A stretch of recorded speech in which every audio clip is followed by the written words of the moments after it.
हाय friends, मी Abhiruchi Rani. Welcome back to my channel. आज मी तुमच्यासाठी घेऊन आले आहे एक हॉरर रोमॅन्टिक कथा, सकुरा. लेखक अमित राणे.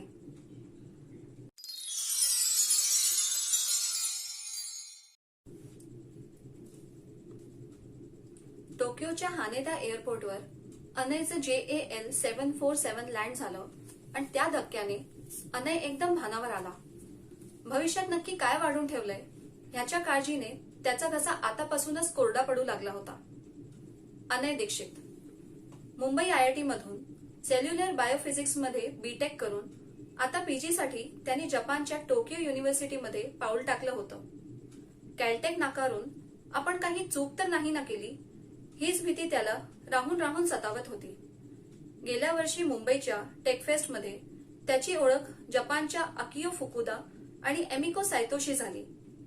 त्यांच्याशी बोलताना त्याला कळलं होतं की सगळं जग मॉलिक्युलर बायोफिजिक्स मध्ये ज्या डॉक्टर हिरोहितोंचा शब्द प्रमाण मानतं ते स्वतः साक्षात टोकियो युनिव्हर्सिटीमध्ये टीचिंग फॅकल्टी होते. विजाचे सोपस्कार आटपून अनयने लाऊंजमध्ये पाऊल टाकलं आणि कोनिचिवा अनय, कोनिचिवा अनय च्या गोंगाटाने संपूर्ण लाऊंज भरून गेलं. अकियो आणि एमिको दोघं नुसतेच आले नव्हते, तर येताना त्यांनी आपली 10-15 जणांची गँग सुद्धा आणली होती. त्याचं झालेलं हे स्वागत पाहून अनय पुरता हरपून गेला. सगळ्यांची गळाभेट घेता घेता त्याची नजर एमिकोवर गेली आणि जणू तिच्यावरच खिळून राहिली. आपण कॅलटेक का नाकारलं ह्याचं उत्तर आता त्याला मिळालं होतं. गोरी पान, सुंदर, गोबऱ्या गोबऱ्या गालांची एमिको त्याला आवडू लागली होती. कॅम्पस मधले दिवस भराभरा मागे पडत होते. बघता बघता अनयचा स्वतःचा एक ग्रुप तयार झाला. अकियो आणि एमिको शिवायही अजून कितीतरी मित्रमैत्रिणी त्याला मिळाले होते. त्याची मेहनत बघून डॉक्टर हिरोहितोंनी अनयचं नाव रिसर्च फेलोशिपसाठी सुद्धा वर सुचवलं. एके दिवशी लायब्ररीमध्ये बसलेला असताना अकियोने एका तरुणाला अनयच्या समोर आणून उभं केलं. Hi Anay. Hi hi my name is Abbas. Oh hello Abbas. Anay from India. Yes Abbas. And you? भाईजान, जोर के धक्के के लिए तैयार हो जाइए. नाचीज का पूरा नाम है अब्बास कुरैशी और हम लाहौर से हैं. ओ यू मीन फ्रॉम पाकिस्तान? अब्बासला आपलं हसू आवरलं नाही. अनयला लागलेला धक्का त्याच्या चेहऱ्यावर स्पष्ट दिसत होता. जी हां, I am from Pakistan. I hope you don't mind being my friend.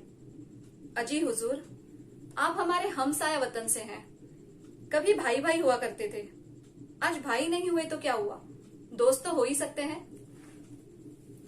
अनयला अब्बासचा मनमोकळा स्वभाव खूप आवडला. जणू अनयचा ग्रुप आता पूर्ण झाला होता.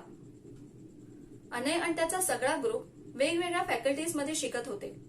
संपूर्ण आठवडा मान मोडून अभ्यास करायचा, प्रोजेक्ट्स कंप्लीट करायचे आणि वीकेंड्सला खूप गोंधळ घालायचा हे आता ठरूनच गेलं होतं जणू.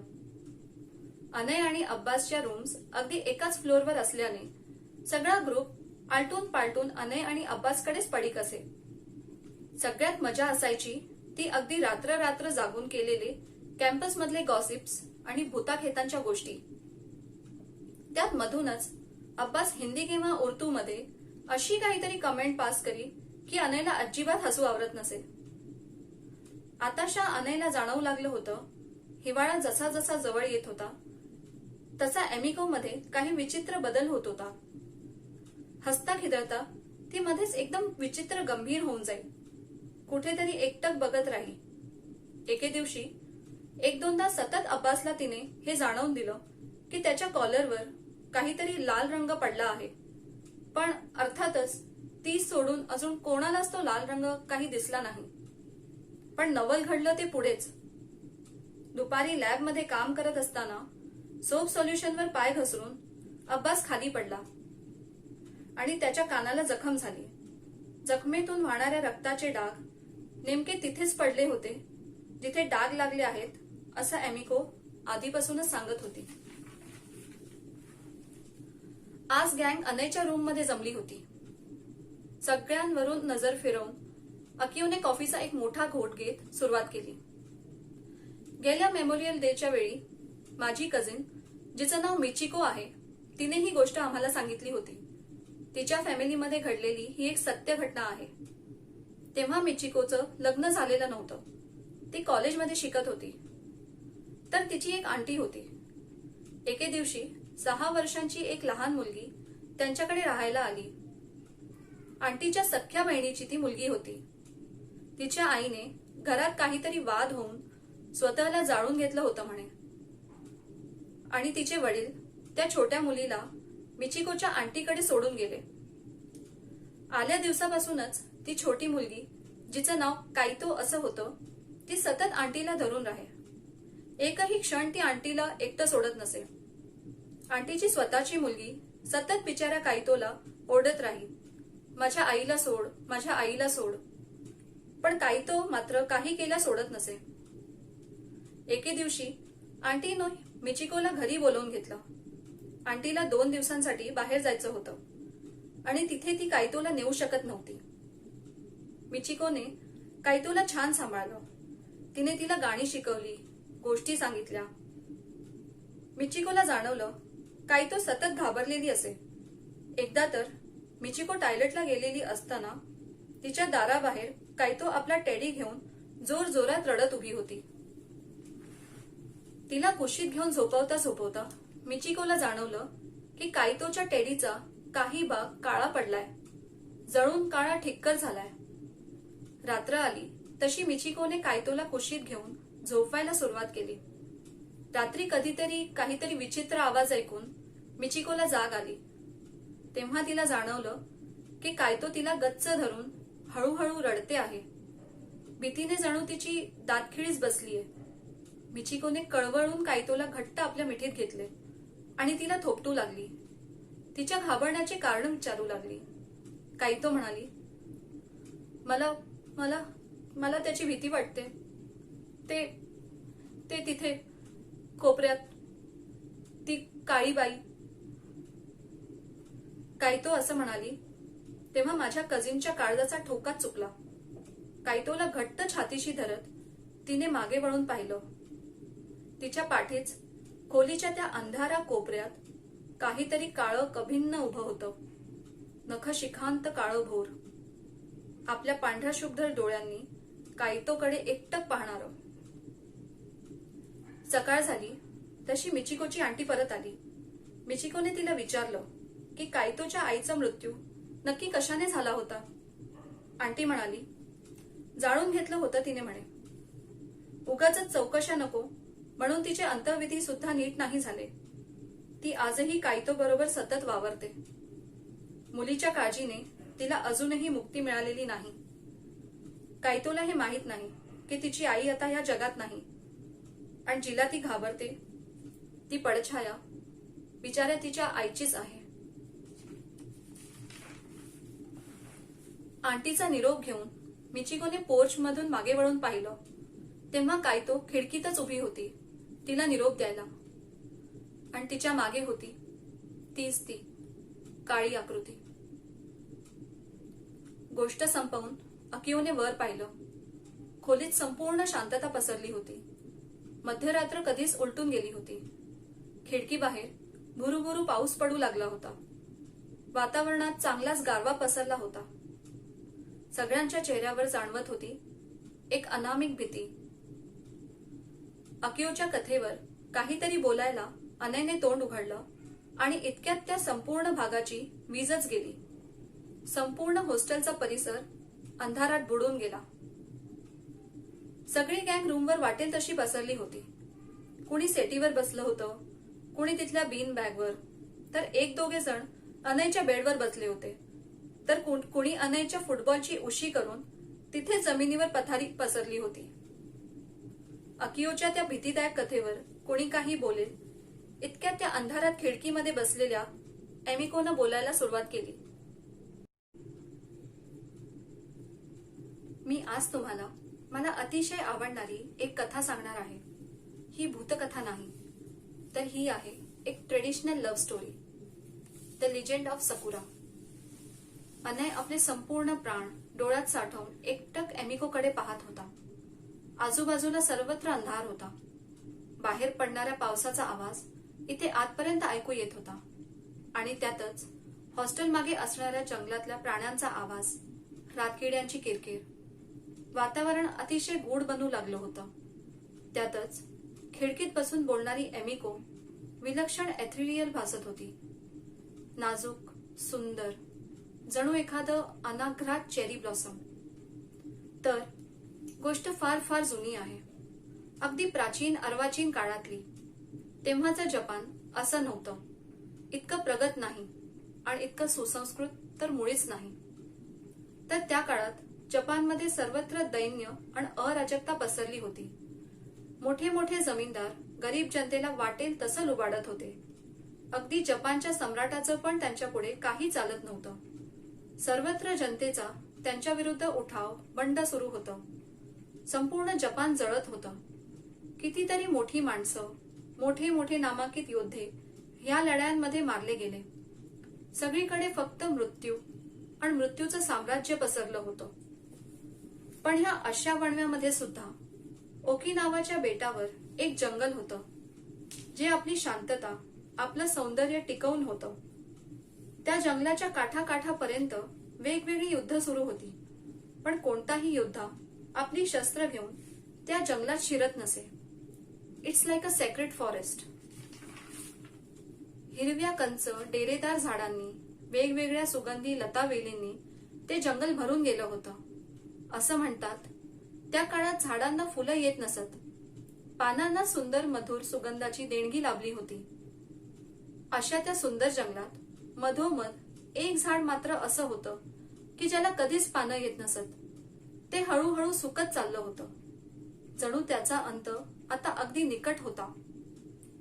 त्या झाडाच्या शापामुळे कोणतेही प्राणी, पक्षी त्या झाडाच्या आसपास फिरकत देखील नसत. इतकंच काय, तर झाडाच्या सावलीत गवत देखील उगवत नसे.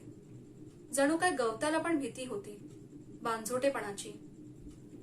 एके दिवशी एका परीची नजर त्या झाडावर पडली. झाडाकडून सगळी हकीकत ऐकून तिला खूप वाईट वाटलं. तिने झाडाला वर दिला की त्याला अशी एक शक्ती प्राप्त होईल ज्या योगे त्या झाडाला माणसाच्या भावना जाणता येतील. माणूस मुळातच आनंदी प्राणी आहे. कदाचित माणसाच्या त्या आनंदाच्या वराने ते झाड पण पुन्हा बहरू लागेल. झाड खूप खुश झालं. त्याला आता माणसाचं मन प्राप्त झालं होतं. तो माणसासारखा विचार करू लागला होता. पण मग आता त्याचं दुःख अजूनच वाढलं. आजूबाजूच्या युद्धाच्या किंकाळ्या आता अगदी आत त्याच्या अंतःकरणात निनादू लागल्या आणि त्याचं मरण जणू अजूनच जवळ आलं. पुढल्या खेपेस परी आली तर तिला ही झाडाची स्थिती बघवेना. मग तिने झाडाला अजून एक वर दिलं. 1 वर्षासाठी मी तुला रूप बदलण्याची शक्ती देते. ह्या कालावधीमध्ये तू माणसाचं रूप घेऊ शकशील. आता स्वतःचा आनंद तू स्वतः शोध. पण जर ह्या 1 वर्षात पण तू अपयशी ठरलास तर मात्र तुझा मृत्यू निश्चित आहे. झालं. झाड आता मानवाचं रूप घेऊन जंगलभर फिरू लागलं. जंगलाबाहेर जाण्याची मात्र काही त्याची हिंमत होत नसे. तिथून ऐकू येत तर फक्त किंकाळ्या, आक्रोश. असंच फिरता फिरता एके दिवशी जंगलातल्या झऱ्यावर त्याला एक सुंदर तरुणी दिसली. झाडाचं रूप घेतलेला तो तरुण जणू त्या सुंदर मुलीजवळ खेचला गेला. ते दोघं एकामेकांशी बोलू लागले. त्या मुलीचं नाव होतं सकुरा. तरुणाने त्या मुलीला आपली ओळख दिली, योहुरा. सकुरा एक अतिशय गोड, दयाळू मुलगी होती. योहुरा हळूहळू तिच्या प्रेमात पडू लागला. ते रोज भेटत, गप्पा मारत, गाणी गात, कविता वाचत. मध्ये मध्ये सकुरा खूप उदास होई, रडू लागे. योहुराने विचारलं तर सांगे की तिला या युद्धाची भीती वाटते. सर्वत्र पसरलेली उदासीनता तिला खूप जीवघेणी वाटते. एके दिवशी मात्र योहुराने सकुराला सांगून टाकलं की त्याचं किती प्रेम आहे तिच्यावर. त्याला किती मनापासून आवडते ती. गुडघ्यांवर बसून प्रेम याचना करणारा योहुरा पाहून सकुरा हरकून गेली. ती त्याच्यावर काहीही बोलणार इतक्यात यहुराने तिला संपूर्ण सत्य सांगून टाकलं की कसा तो एक शापित वृक्ष आहे आणि कसं 1 वर्ष पूर्ण झालं की त्याचा मृत्यू हा निश्चित आहे. सकुरासाठी हे अत्यंत धक्कादायक होतं. तिला कळेच ना की ह्यावर काय उत्तर द्यावं.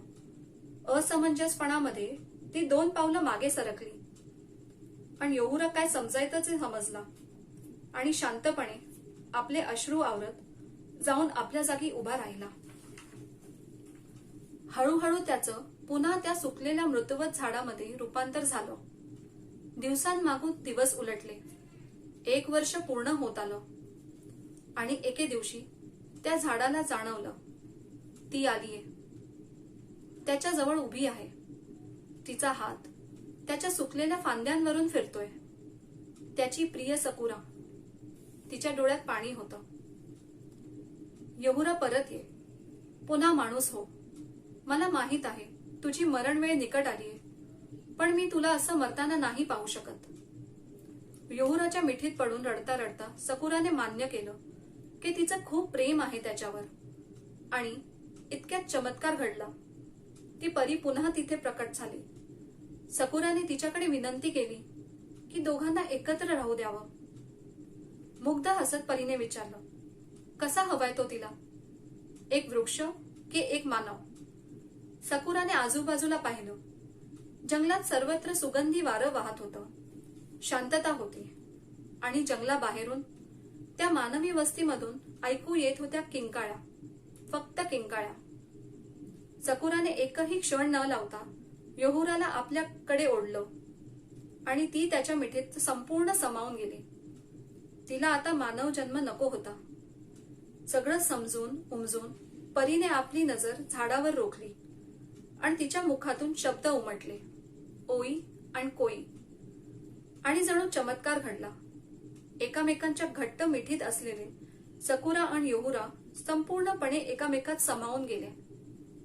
वाऱ्यावर लहरत आली एक सुगंध आणि स्वरांनी भरलेली झुळूक. तिने त्या दोघांभोवती एक गिरकी घेतली आणि भराभरा सकुरा आणि यहुराचं रूप पालटू लागलं. यहुराचा श्राप आता नष्ट झाला होता.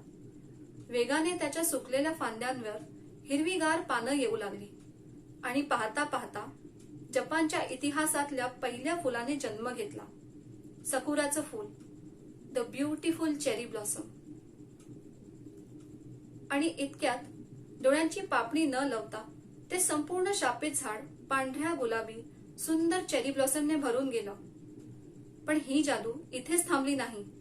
सकुराच्या प्रेमाची ही किमया वेगाने त्या संपूर्ण जंगलभर पसरू लागली. त्या जंगलातलं झाड चेरी ब्लॉसमने भरून गेलं आणि त्याचा सुगंध वाऱ्यावर विहरत त्या मानवी वस्तीपर्यंत पोहोचला. जिथे जिथे तो सुगंध गेला तिथलं तिथलं युद्ध नष्ट झालं. माणसं हसू खेळू नाचू गाऊ लागली.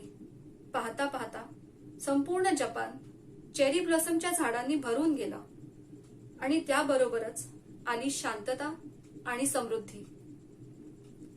बोलता बोलता एमिको थांबली. तेव्हा अनयला जाणवलं की तिला अश्रू आवरत नाहीये. कोपऱ्यातल्या लावा लॅम्पच्या गूढ प्रकाशात ती चंद्रासारखी चकाकत होती. जणू त्या कथेतली सकुरा साकार जिवंत होऊन फक्त त्याला ही कथा सांगत आहे, त्याच्यासाठी सांगत आहे. अचानक त्याला जाणवलं त्या गूढ शांततेत एमिको त्याच्याकडेच रोखून पाहते. तिथे अजून कोणीच नाही. आहेत ती फक्त दोघं, एमिको आणि अनय. अनय आणि एमिकोची ही कथा इथेच संपत नाही. आम्ही लवकरच येत आहोत ह्याचा पुढचा भाग घेऊन. कथा आवडली असेल तर नक्की कमेंट करा. आम्हाला तुमचे कमेंट्स ऐकायला खूप आवडतील. आणि लाईक करा, सबस्क्राईब करा आणि शेअर करायला मात्र विसरू नका.